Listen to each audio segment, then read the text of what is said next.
Mike and Leilani cross back over into fiction.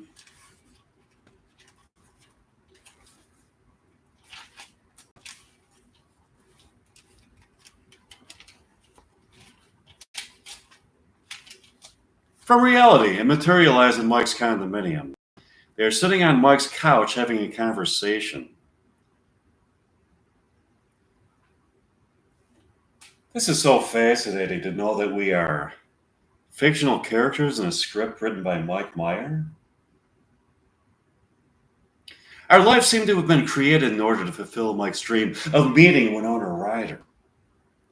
Yeah, but as characters created by Mike, we also have taken on our own lives and are in love with each other. Mike seems to really be in love with Winona Ryder.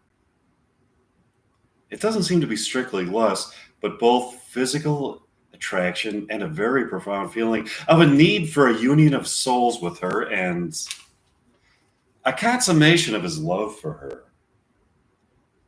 He does seem to love her. Seems like a beautiful love. Do you feel like taking a walk to Pancakes by the Bay to see if we can fix it? Sure, let's go. Mike and Leilani walked to Pancakes by the Bay to find that it has been rebuilt and redecorated by the very people who vandalized it. It's been rebuilt and redecorated to resemble as closely as possible the set for the scene in Reality Bites where Troy is reading a John Paul Sartre novel when he is confronted by Leilani. There are people there who look like Winona Ryder and Ethan Hawke respectively and are acting out that scene. They abruptly stopped acting as Mike interrupts them. What the fuck is going on here?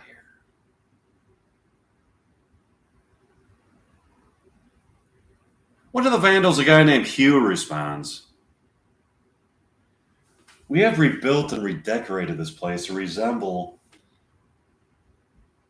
the set that takes place in the diner where Leilani confronts Troy about problems in their relationship.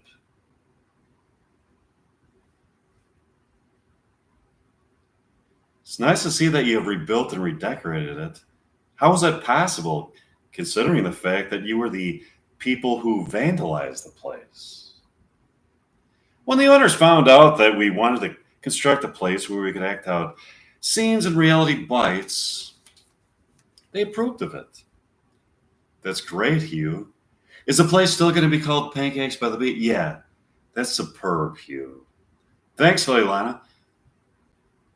Let's go back to my condominium and practice some William Shakespeare dialogue. Leilani? Sure. Mike and Leilani went back to Mike's condominium to practice some William Shakespeare dialogue. Mike and Leilani get up in the morning the next day. Do you feel like going to Pancakes by the Bay for breakfast? Sure, Mike. Mike and Leilani walk to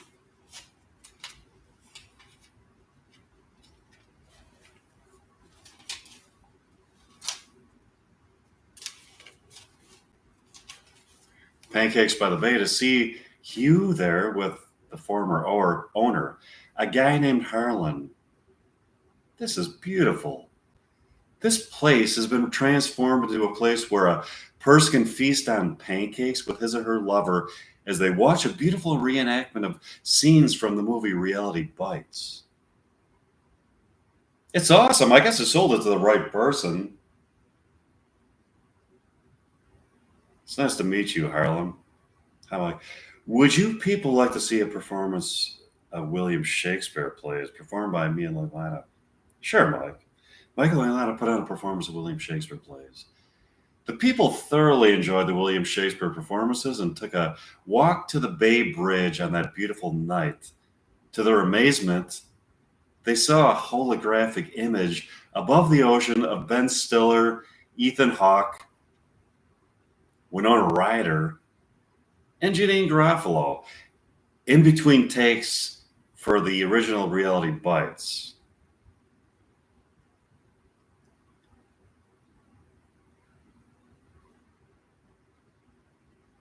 Look, it's the cast of the original Reality Bites in between takes in a holographic image.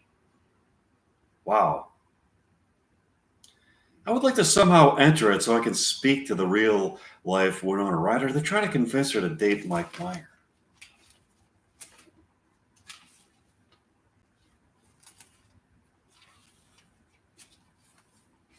Is it possible to? Let's see if it is.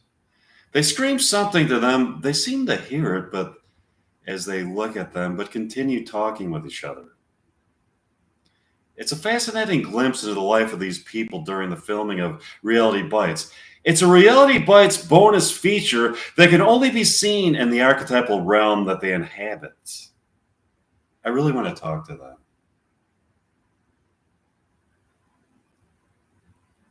We can come back tomorrow night. Let's go back to your condominium for the evening. Yeah, let's practice some more William Shakespeare dialogue. Let's practice some more dialogue. Here's an excerpt from it. Let me get my William Shakespeare book out.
Okay, I'll do Macbeth. Let's see.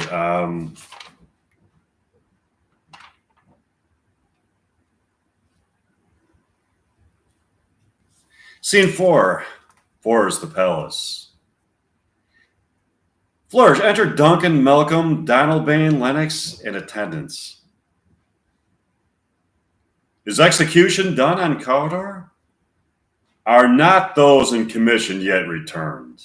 My liege, they are not yet come back, but I have spoke with one that saw him die, who did report that very frankly he confessed his treasons,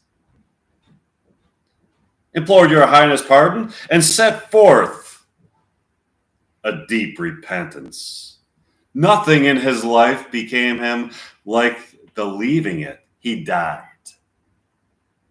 as one that had studied in his death, to throw away the dearest thing he owed, as 'twere a careless trifle. There's no art to find the mind's construction in the face. He was a gentleman on whom I built an absolute trust. Enter Macbeth, Beth, Banquo, Ross, and Angus.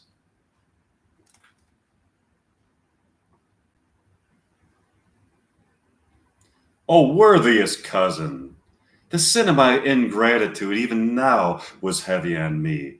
Thou art so far before the swiftest wing of recompense is slow to overtake thee. Would thou hadst that the proportion of both of thanks and payment may have been mine? Only I have left to say, more is thy due than more than I can pay. The service and the loyalty I doing business. Welcome hither. I have begun to plant thee and will labor to make them. Okay, so that was a little bit of, or wait a minute. I'll do a little bit more of this.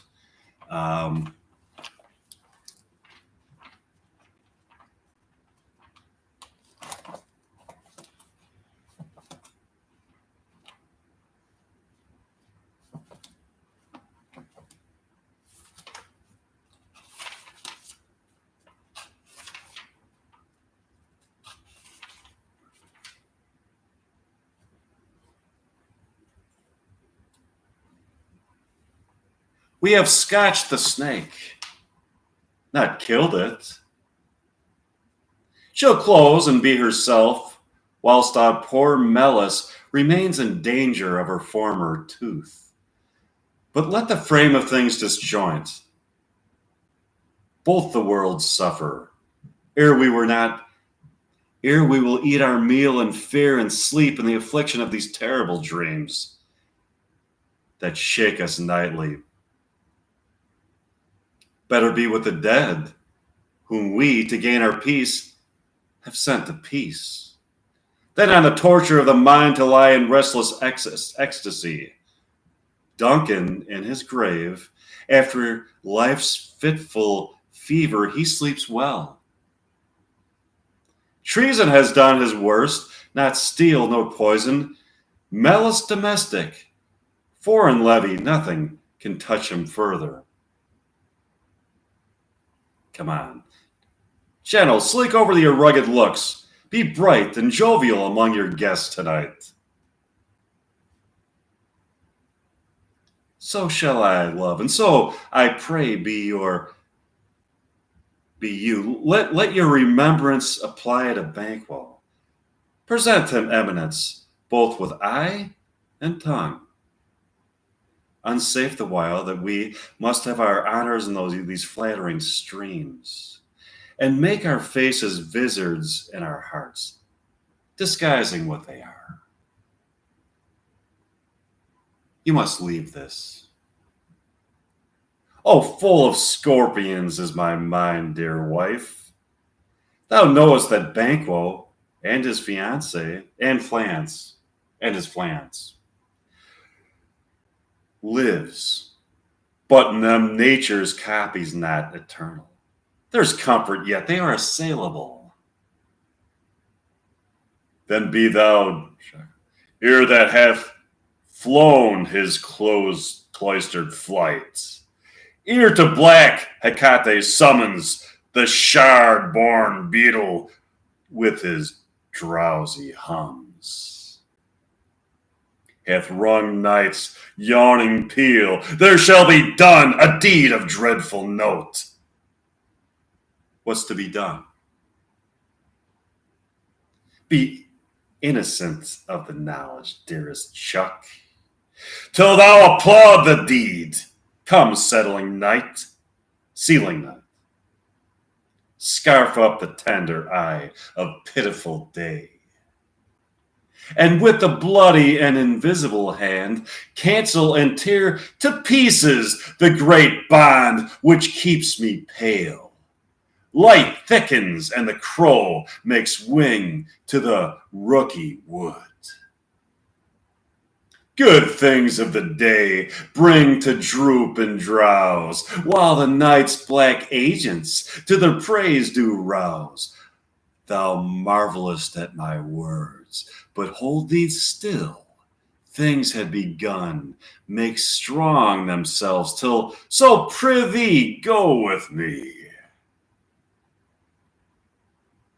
For us, the approaches to the palace enter 3 murderers. But who did bid thee join with us? Macbeth. He needs not our mistrust, since he delivers our offices and what we have to do to the direction just. Then stand with us. The west yet glimmers with some streaks of day. Now spurs the lated traveler space to gain the timely inn, and near approaches the subject of our watch. Hark, I hear horses. Give us a light here. Then 'tis he, the rest that are within the note of expectation. Already are the court.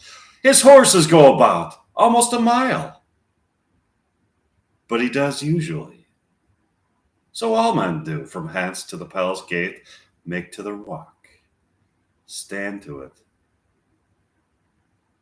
It will be rain tonight. Let it come down. Oh, treachery, fly, good Fleance, fly. Thou mayest revenge. Who did strike out the light? Was it not the way?